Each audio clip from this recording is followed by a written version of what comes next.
Esperanza México, tu compañía confiable continúa escuchando.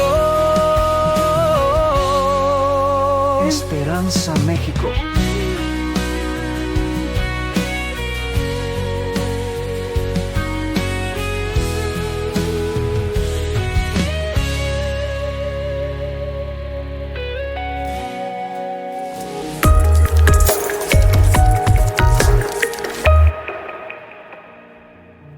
¿Tienes desafíos inesperados y difíciles? Queremos ser un faro de apoyo y recursos para ti. Sintoniza nuestro canal Protegidas por Jesús. Está aquí para brindarte consuelo, educación, orientación psicológica, financiera y mucho más. Estamos aquí para ustedes, listas para proporcionarles información valiosa y un sentido de comunidad en esta etapa de sus vidas.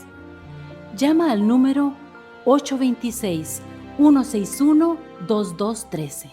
Qué gusto me da saludarte, querida amiga, querido amigo. De nuevo estamos aquí contigo en tu programa Protegidas por Jesús.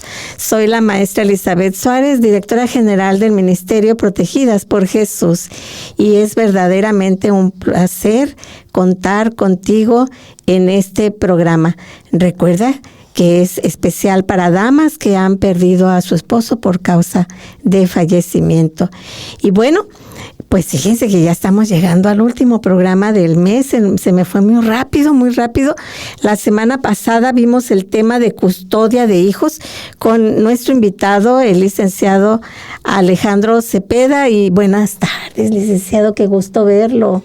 El gusto es mío y otra vez muy agradecido por la invitación. Sí, pues, oigan, el tema de hoy es demasiado importante porque la verdad que cuando quedamos en esta situación de viudez, vemos la realidad donde a veces descubrimos que hay deudas, ¿verdad? Y el tema de hoy se trata de deudas y obligaciones. Pues para eso, como ya saben, el licenciado Cepeda nos acompaña. Para quienes están escuchándolo por primera vez, les informo que él es nuestro asesor legal en el ministerio. Él es catedrático en la Facultad de Derecho en la Universidad de Montemorelos y abogado en la notaría número 68 aquí en Montemorelos. Y pues, gracias por acompañarnos, te damos la bienvenida y vamos a iniciar con el tema. Antes de que el licenciado le lance yo la primera pregunta, pues vamos a ver esta introducción.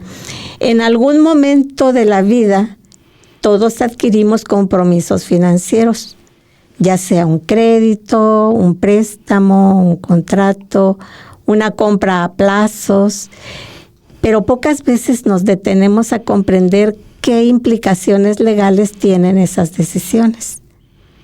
Y miren, ¿existe alguna diferencia entre una deuda y una obligación? ¿O qué derechos tiene quien debe? También está esta pregunta, ¿qué límites existen para quienes cobran? ¿O está esta otra? ¿Y qué sucede cuando una persona fallece o atraviesa una crisis económica? Bueno, las deudas no solo afectan el bolsillo, también pueden afectar la tranquilidad emocional y la estabilidad familiar.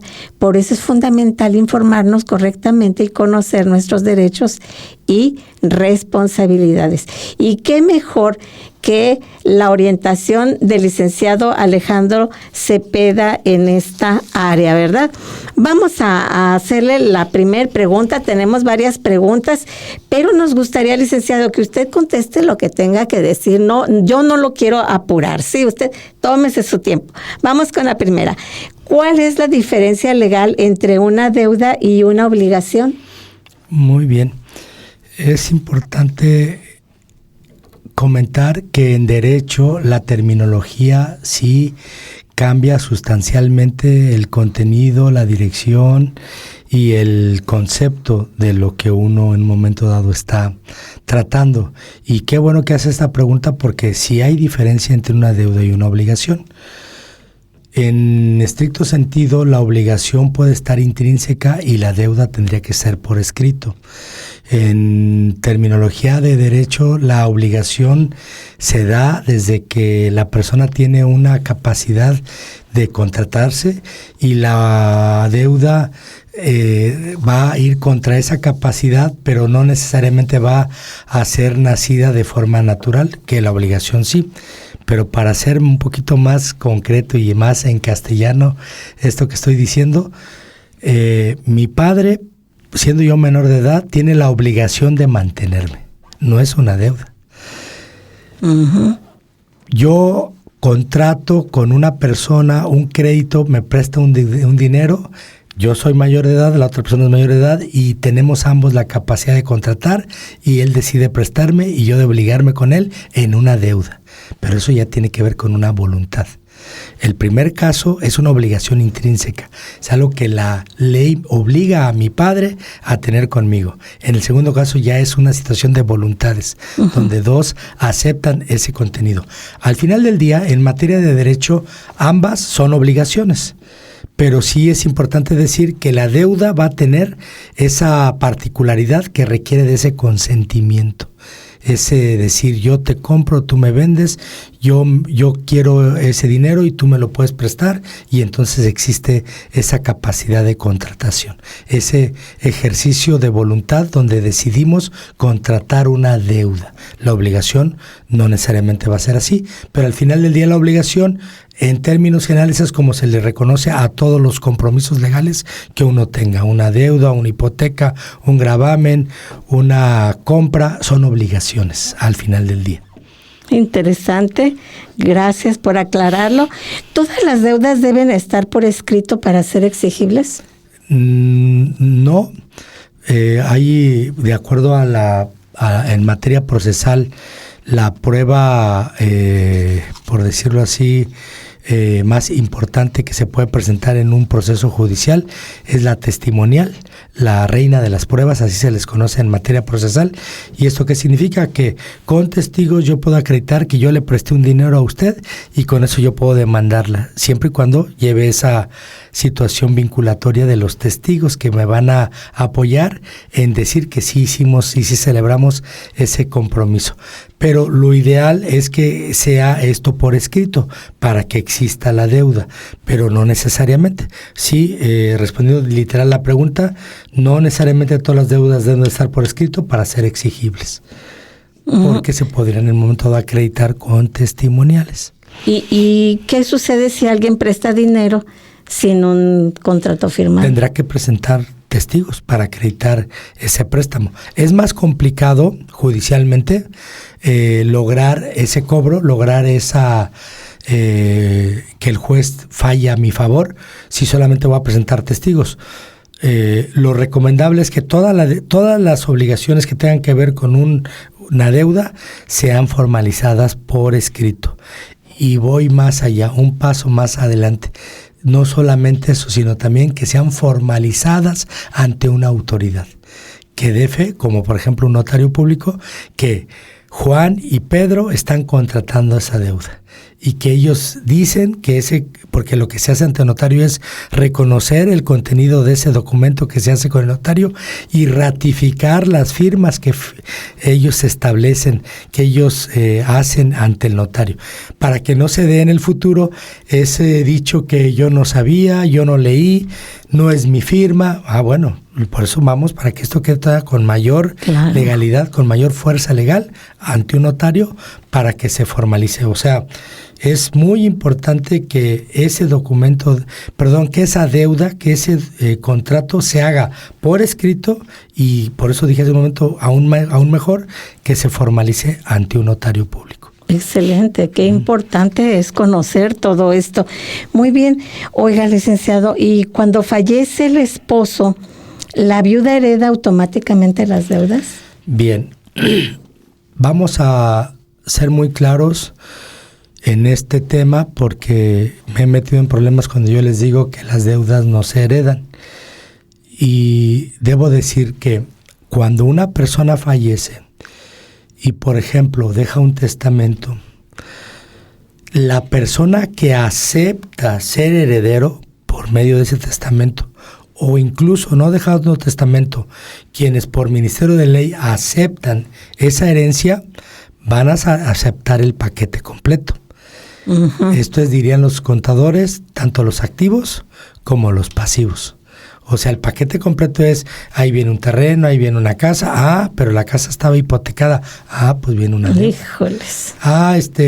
Viene un pagaré, viene un contrato de que el autor de la asociación firmó un reconocimiento de adeudo. Es, acepto los activos, acepto los bienes, lo que suma el patrimonio, pero también acepto los pasivos, las deudas, las obligaciones.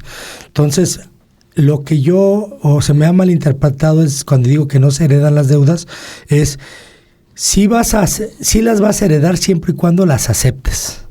Si no aceptas, que este es un caso muy común, ya varias personas se han acercado y me han preguntado que han llegado acreedores a molestarles, es que tu esposo me debía y me tienes que pagar. A ver, acredítame primero que yo acepté ser heredera de mi esposo.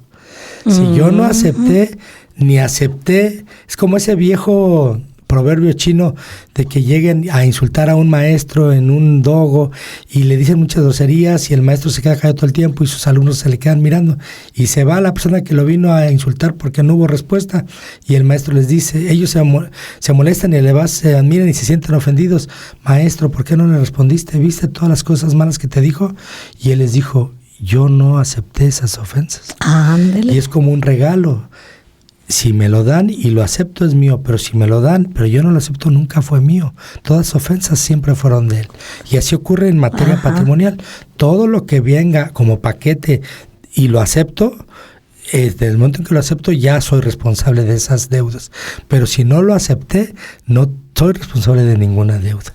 Y hay que ponernos bien listas, amigas, con esto. Muy interesante y muy importante lo que nos acaba de instruir el licenciado. ¿Qué pasa si una deuda estaba solo a nombre del esposo? Sí, volvemos a ese principio. Si la viuda o los hijos aceptan el patrimonio de él y incluye una deuda, va a pasar a ellos. Ajá. Si ellos no lo aceptan, no va a pasar a ellos. ¿Y los hijos pueden ser obligados a pagar deudas de sus padres? Sí, siempre y cuando hayan aceptado la herencia. Si no la aceptaron, no están obligados a pagar ninguna deuda. ¿Y si no hubo ninguna herencia? Entonces menos estoy obligado a pagar absolutamente nada. Aunque vaya el vecino, es que sí, me debe tanto. Así es. Pues muy bien. Si el matrimonio estaba bajo sociedad conyugal, ¿cómo se manejan las deudas? La sociedad conyugal es un régimen que determina, para efectos prácticos, que los bienes que se adquieren durante el matrimonio son 50% del esposo y 50% de la esposa. Entonces, si en un momento dado hubo una deuda, ejemplo, si deciden sacar un crédito y la institución les pide un inmueble para garantizar el dinero que les están dando, normalmente los dos van a estar vinculados en esa deuda, porque los dos son dueños. Ella es de la mitad y él de la otra mitad. Entonces, aunque fallezca el esposo, ella va a seguir teniendo esa obligación, porque no es que la haya adquirido por la muerte del esposo, sino la adquirió por el régimen matrimonial al cual estaba sujeto su matrimonio, que es el de sociedad conyugal. Perfecto. ¿Qué pueden y qué no pueden hacer legalmente los cobradores? Regresando de una pausa, escucharemos la respuesta por el licenciado, así que no se vaya. ¿Cómo define la Biblia a la mujer? La Biblia la compara con un valioso tesoro.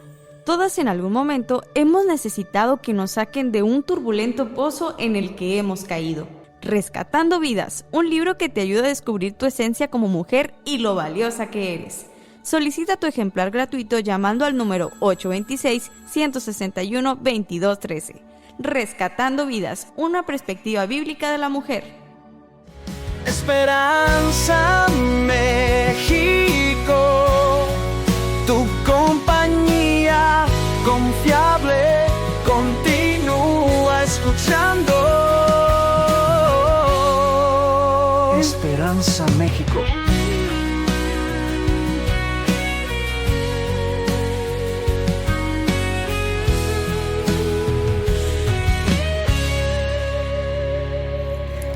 Aquí estamos de nuevo contigo, querida amiga, querido amigo.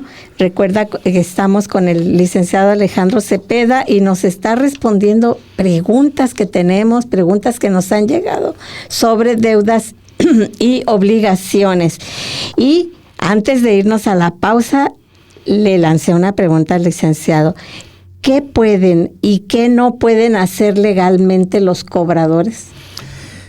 Va a depender del documento que quedó firmado por el deudor. Si el documento que quedó firmado por el deudor fue un documento formal donde reconoció una deuda y esa deuda está formalmente establecida, pueden venir y hacer el ejercicio de ese cobro. Pero volviendo a ese principio que también mencionamos, de que si, siendo el caso de una persona que falleció, sus herederos, la viuda, van a ser responsables, aunque se haya hecho ante un documento formal, no, si no aceptaron ese beneficio sucesorio, si no aceptaron ser herederos de esa persona. Pero si sí aceptaron, volvemos a eso que comentamos al principio del programa, aceptan tanto derechos como obligaciones y entonces tendrían que hacerle frente a esa deuda. Entonces, las personas que en un momento dado son acreedores, su derecho va a depender mucho de esas dos situaciones, de qué documento o qué situación fue la que estableció formalmente esa deuda, y dos, de que a quien le voy a cobrar haya aceptado ser beneficiario de ese patrimonio, si no, no voy a poder demandar. Exacto. ¿Es legal que amenacen o intimiden por teléfono? Es ilegal, de hecho, eso ya parece ser que ha ido bajando. Antes era un tema de todos los lados, que la gente se quejaba, que instituciones o tiendas departamentales te hablaban, te estaban hostigando, y eso ya se quitó. Eso se demostró que es un tema de total ilegalidad, no tienen derecho a hacerlo. Muy bien. Fíjese que yo pasé por una experiencia cuando mi hija falleció. Varias personas me llamaron y me dijeron, ya tenía una deuda conmigo. Y yo pensaba, ¿será que están aprovechando? Pues muy probable, y aunque les diéramos el beneficio de la duda, de acuerdo a lo que estamos platicando, no había forma de cobrarle a usted. Exacto. En estricto sentido, si ellos no le establecían un documento formal, y dos, si usted no aceptó una herencia, entonces no tendría por qué hacerle frente a las obligaciones de esa situación patrimonial. ¿Cuánto tenemos que aprender? Bueno, vamos con otra pregunta. Cuando una deuda prescribe, ¿qué significa eso? Sí, la ley habla de prescripción por el paso del tiempo. Las deudas pueden prescribir, depende de su monto y depende del tipo de formalidad que se le dio cuando se originó. Normalmente hablamos de situaciones patrimoniales, 20 años. O sea, yo le debo a un banco, les doy la casa como garantía, y durante 20 años de pronto hubo un limbo y de pronto hubo una situación de que no hubo ya una continuidad de pagos ni nada. El banco de pronto dejó de cobrar y pasa ese periodo de tiempo. Tú puedes promover un juicio para que prescriba esa deuda. Es una forma que parte de la autoridad judicial se hace que se cancele dicho gravamen, dicha deuda, por el paso del tiempo. Hay otras situaciones que tienen que ver con 10 años. Entonces, para no entrar mucho en el detalle, es por el paso del tiempo, que puede ser esto 10 o 20 años, y hay que promover un juicio para que sea la autoridad judicial la que lo dicte, lo sentencie y lo inscriba así para efectos de cancelación. Bien, ¿y pueden embargar bienes sin previo aviso? Hay un procedimiento para embargar. Normalmente un embargo va a venir porque se le demostró a una autoridad judicial que hay una deuda. Los abogados normalmente procesalistas, cuando uno los busca porque alguien me debe, lo primero que van a hacer es ir al registro público de la propiedad a checar qué bienes, qué propiedades tiene la persona que a mí me debe. Y entonces, una vez que instrumenten bien, que reúnan los requisitos bien ante el juez va a embargar, va a meter un embargo en esa propiedad, pero se te va a notificar. tienes hasta 3 notificaciones que se dan en el procedimiento para que tú te apersonalices ante el juez y demuestres tu derecho, tal vez lo contrario a lo que se está argumentando, o subsanes esa obligación que te están requiriendo judicialmente. Si no asistes, normalmente, híjoles, debo decirlo esto, en la práctica la gente piensa que no se les dice porque hay mañas donde no te notifican porque sí se dio la notificación, pero se le dio al vecino o se inventaron que alguien la recibió y en realidad nunca la recibiste. Se aceleran esa parte, ¿para qué? Para que se pueda embargar, pueda caer el embargo en la propiedad. Pero por ley sí tendrías que haber sido notificado. Vamos a pasar, fíjense, ya a la última sección que tiene que ver con prevención y soluciones, así que muy atentos. Viene la pregunta, ¿qué opciones legales existen para negociar o reestructurar una deuda? Hay muchas. Vamos a poner un ejemplo muy práctico y que lamentablemente vivimos en México cuando se vino lo de la devaluación. Los bancos tú tenías contratado un crédito, diste tu propiedad. De hecho, normalmente la misma propiedad que tú adquirías era la garantía para el banco. Y entonces tú estabas pagándole un interés por ese dinero que te prestaron para tú ser dueño de esa propiedad. Se viene la devaluación, entonces las tasas de interés se fueron por los cielos, se fueron a un 300%, y el gobierno mexicano inventó una nueva moneda que se llamó la UDI, que es una unidad de inversión. Entonces el propio banco llamó a sus obligados y les dio la opción de ¿qué? De renegociar esa deuda, y para que no te aplicara la tasa de interés que estaba por los cielos, ahora te íbamos a tasar por medio de esta nueva moneda que se llama unidad de inversión, con el beneficio de que esta moneda estaba tasada al interés del Banco de México, de lo que es la inflación anual, que no rebasa el 4%. Entonces, eso benefició mucho porque lo que ahora yo debo se convirtió en UDIs y lo más que iba a subir en un año es el 4% mi deuda. Entonces, eso es renegociar una deuda. Ambas partes tienen que intervenir, no es de forma unilateral, lo tiene que hacer el deudor y el acreedor, y este ejemplo que acabo de dar es uno de muchos de los cuales se pueden hacer para renegociar una deuda. Bien, aquí tengo una pregunta algo rara, no estoy relacionada con este término. ¿Qué es una quita y cuándo conviene aceptarla? Esa es otra forma de renegociar la deuda. Por ejemplo, el banco viene y te dice, me debes 1 millón a 15 años, estoy viendo que no me estás pagando. Ahorita vamos a hacerte una quita, te voy a quitar intereses o capital, y en lugar de que reconozcamos que me debes 1 millón, ya nada más me debes 500, pero lo hacemos a menos años y a una tasa de interés diferente. Eso es una quita. Quitar literalmente una parte de la deuda en esa renegociación. Está interesante, muy bien.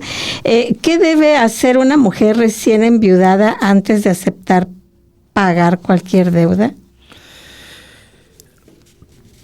Tiene que cerciorarse que lo que se les está reclamando tiene un origen legal, un origen formal, y verificar quién te lo está reclamando.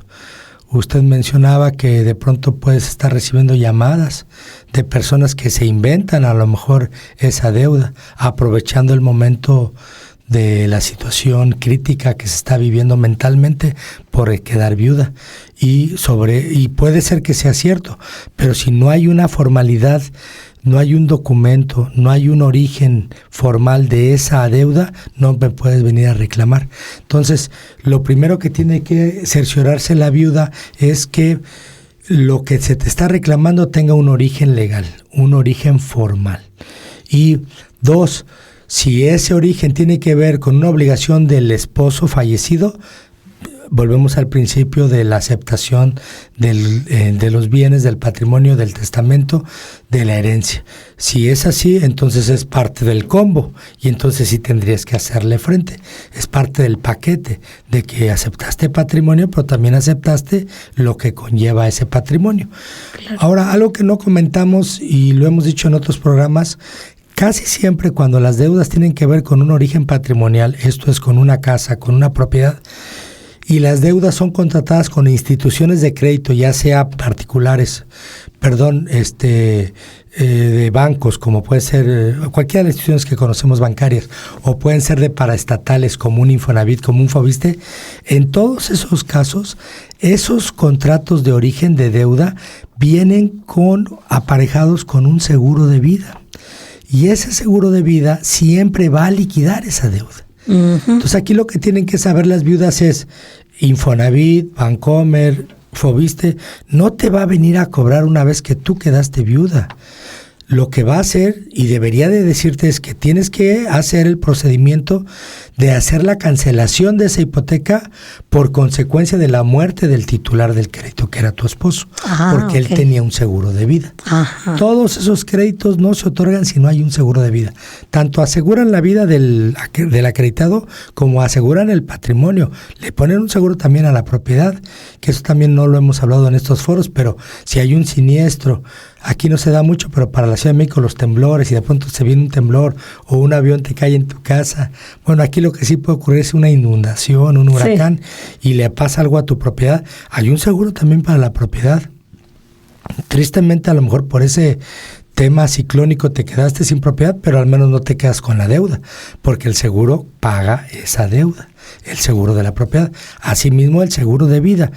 Si bien la persona fallece, tú tienes como viuda que hacer un procedimiento con la institución bancaria o con la paraestatal, que puede ser Infonavit, de acreditar eso, que falleció el acreditado, y que aplique el seguro para que se cancele la deuda. Entonces, normalmente esos créditos se cancelan con la muerte del titular por ese seguro. Licenciado, pues muchísimas gracias. La verdad que hemos quedado muy claros con este tema sobre deudas y obligaciones. Y recuerda, querida amiga, que nos escuchas, no importa lo que estés atravesando, lo que estés viviendo hoy, recuerda que Jesús te protege, te ama y está contigo. Y aquí estamos nosotras, protegidas por Jesús, una red de apoyo especialmente para ti. Hoy hemos comprendido que las deudas y las obligaciones no deben manejarse desde el miedo, sino desde la información, la responsabilidad y la prudencia. Adquirir un compromiso financiero es algo serio, pero también lo es conocer nuestros derechos y actuar dentro del marco legal. Las dificultades económicas pueden llegar en cualquier etapa de la vida, pero no definen nuestro valor ni nuestro futuro. Quisiera despedirme finalmente con estas palabras de Proverbios 22:7. El rico se enseñorea de los pobres y el que toma prestado es siervo del que presta. Muchísimas gracias. Hemos aprendido muchísimo, licenciado, este mes. Gracias por acompañarnos. Gracias a ustedes. Estamos con ustedes de regreso la próxima semana con otra temática. Gracias por acompañarnos aquí en Esperanza México Radio. Este ministerio hará todo porque estemos bien en esta nueva etapa. Además, aprenderemos a salir adelante, sanas de nuestro cuerpo y mente, porque protegidas por Jesús, juntas lo lograremos.